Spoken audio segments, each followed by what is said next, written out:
परमात्मने नमः। कृष्णाय वासुदेवाय हरे परमात्मने प्रणतक्लेशनाशाय गोविंदाय नमो नमः। प्रिय मित्रों, मैं उपेंद्र नारायण मिश्र यूट्यूब चैनल के माध्यम से आप सब लोगों का हार्दिक स्वागत करता हूं। प्रिय मित्रों, आजकल प्रत्येक गृहस्थ जीवन में विवाह की बहुत बड़ी समस्या है।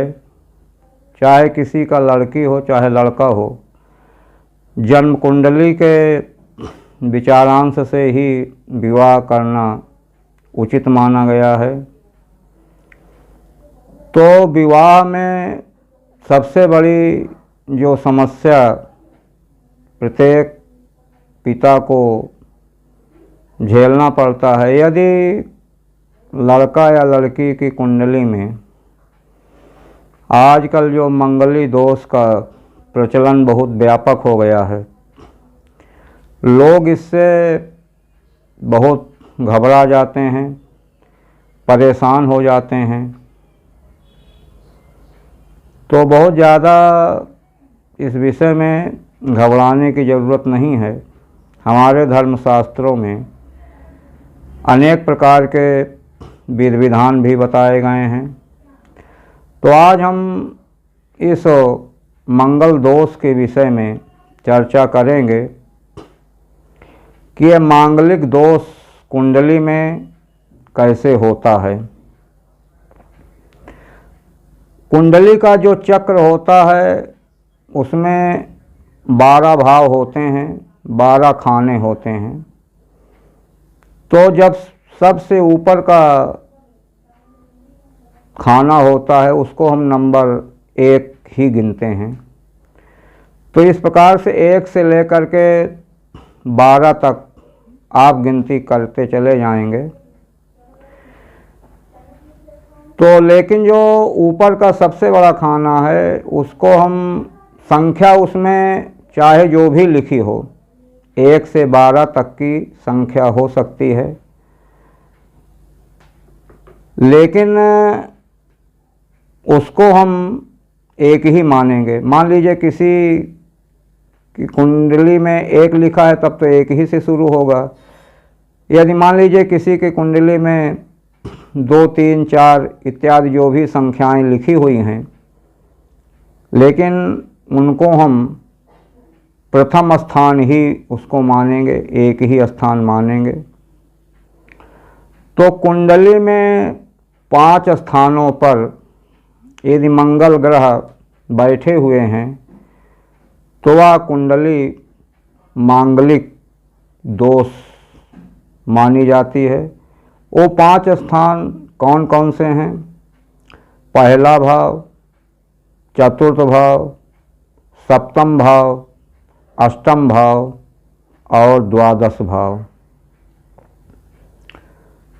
तो इन 5 स्थानों पर यदि मंगल ग्रह बैठे हुए हैं तो वह मांगलिक कुंडली मानी जाएगी। संक्षेप से इसको 1, 4, 7, 8 और 12 ये आप मान सकते हैं। तो इन स्थानों पर यदि मंगल बैठा हुआ है तो वह मांगलिक दोष मानी जाएगी, चाहे लड़की की हो चाहे लड़का का हो। ये सामान्य नियम बताया गया है। और इसमें एक श्लोक भी है कि लग्ने व्यये च पाताले जा मित्रे चाष्टमे कुजे कन्या भर्तु विनाशायो भर्ता पत्नी विनाशकृतो। विवाह के जन्मांक चक्र में सबसे बड़ा आवश्यक ये है कि यदि लड़का मंगली है तो लड़की भी मंगली होनी चाहिए। उन्हीं स्थानों पर मंगल बैठा हो। मान लीजिए कि एक की कुंडली में मंगल है, दूसरी के कुंडली में मंगल उन स्थानों पर यदि नहीं है तो वह मंगली नहीं माना जाएगा। तब उसमें और भी विषयों पर विचार करने की आवश्यकता है, लेकिन प्रायः सामान्य नियम में यही है कि जहाँ तक हो सके कन्या और वर की कुंडली में इन 5 स्थानों पर मंगल हो, तब आपस में सामंजस्य बैठता है। यदि एक की कुंडली में है मंगल दोष, दूसरी कुंडली में मंगल दोष नहीं है, तो आगे चल करके वैवाहिक जीवन में अनेक प्रकार की परेशानियां पैदा होती हैं। दाम्पत्य सुख में कमी आती है, संतान में भी बाधा आती है और लोगों में वाद विवाद की संभावना भी बढ़ जाती है। यहाँ तक कि संबंध विच्छेद भी हो जाता है। तो सर्वप्रथम आवश्यक ये है कि यदि कुंडली में मंगल दोष है तो उसका उपाय करना चाहिए, और जहाँ तक संभव हो तो दोनों की कुंडली में मंगल दोष हो तो वह विवाह करना ज़्यादा उचित माना गया है। यदि नहीं है तो उसका आगे के भाग में हम परिहार बताएंगे कि किन दोष के कारण मंगल दोष कट जाता है। लेकिन प्रिय मित्रों, मंगल जो ग्रह होता है वह प्रभावकारी जरूर होता है, क्योंकि मंगल ग्रह एक अग्नि तत्व ग्रह है। वह स्वाभिमानी भी होता है, घमंडी भी होता है और अपने आगे किसी की बात को मानने वाला भी नहीं होता है। तो जब उसके समकक्ष या तो वह ग्रह हो या कोई और दूसरा पापी ग्रह हो तो वह मंगल दोष का शमन कर देता है। यदि मंगल दूसरे की कुंडली में इस प्रकार के योग अगर नहीं बन रहे हैं और मंगल दोष का शमन नहीं हो रहा है और विवाह हो गया, तो विवाह के बाद अनेक प्रकार की परेशानियां वैवाहिक सुख में प्राप्त होती हैं। तो प्रिय मित्रों, ये इस पे विचार करना बहुत ही आवश्यक है। और सबसे बड़ी बात, प्रायः कुंडली में ये देखा गया है और ये अनुभव में भी किया गया है, जिसके मंगल का दोष होता है जिस कुंडली में, उसके विवाह में विलंब अवश्य होता है।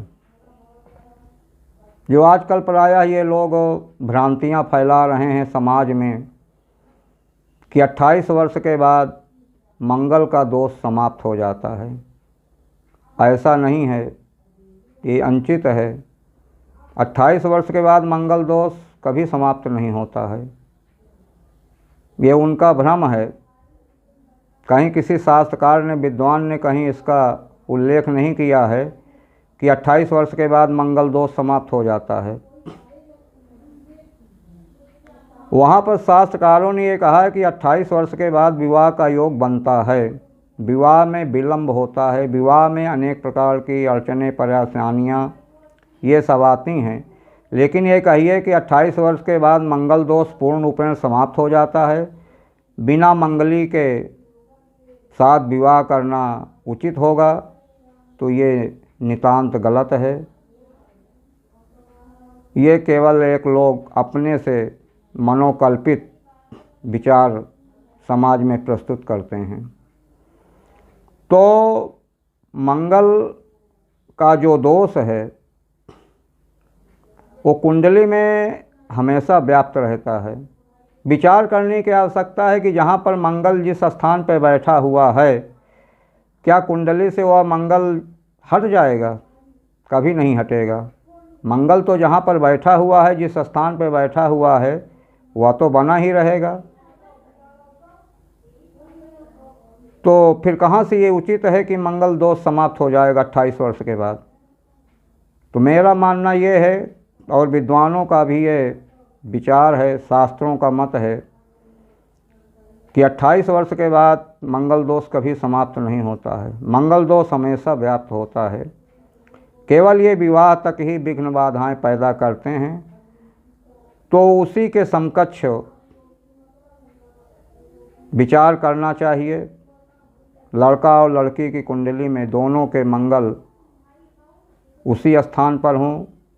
मान लीजिए कि लड़के की कुंडली में प्रथम भाव में हो, लड़की की कुंडली में 4, 7, 8, 12 में हो, तो वो भी मंगली दोष माना जाएगा, उसमें विवाह करना उचित है।